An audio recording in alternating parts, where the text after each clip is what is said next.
জয় দিয়েই অনূর্ধ্ব-19 নারী টি-20 বিশ্বকাপ মিশন শুরু করেছে বাংলাদেশ। যদিও শনিবার তুলনামূলক সহজ প্রতিপক্ষ নেপালকে হারাতে বেশ কাঠখড় পোড়াতে হয়েছে জুনিয়র টাইগ্রেসদের। নিজেদের দ্বিতীয় ম্যাচে এবার ডি গ্রুপের সবচেয়ে শক্তিশালী প্রতিপক্ষ অস্ট্রেলিয়ার বিপক্ষে মাঠে নামবে সুমাইয়া আক্তারের দল। সম্প্রতি দুর্দান্ত ক্রিকেট খেললেও সবশেষ ম্যাচে ব্যাটারদের ব্যর্থতা ছিল চোখে পড়ার মতো। মাত্র 53 রানের টার্গেট পেরোতে ঘাম ঝরেছে ব্যাটারদের। টপ অর্ডারের 3 ব্যাটারের কেউই পারেননি 2 অঙ্কের ঘরে যেতে। শক্তিশালী অস্ট্রেলিয়াকে চ্যালেঞ্জ জানাতে হলে ফাহমিদা, সুমাইয়া, সাদিয়াদের ব্যাট হাতে জ্বলে ওঠার কোনো বিকল্প নেই।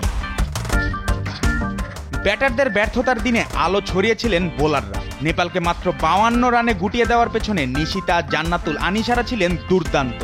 প্রতিপক্ষ রান আটকানোর পাশাপাশি উইকেট তুলে নিয়ে ম্যাচের মোড় ঘুরিয়ে দিতে বেশ পারদর্শী টাইগ্রেস বোলাররা।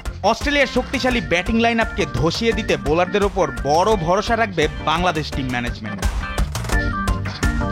অন্যদিকে টুর্নামেন্টের অন্যতম শক্তিশালী দল অস্ট্রেলিয়া। প্রথম ম্যাচে স্কটল্যান্ডকে রীতিমতো উড়িয়ে দিয়ে আসর শুরু করেছে তারা। শক্ত ব্যাটিং লাইন আপের পাশাপাশি সেরা বোলিং লাইন আপ নিয়ে এই ম্যাচে বাংলাদেশের তুলনায় কিছুটা এগিয়ে থেকেই মাঠে নামবে অজিমেরা। বাংলাদেশকে হারিয়ে টানা দ্বিতীয় জয় তুলে নিতেই মাঠে নামবে তারা।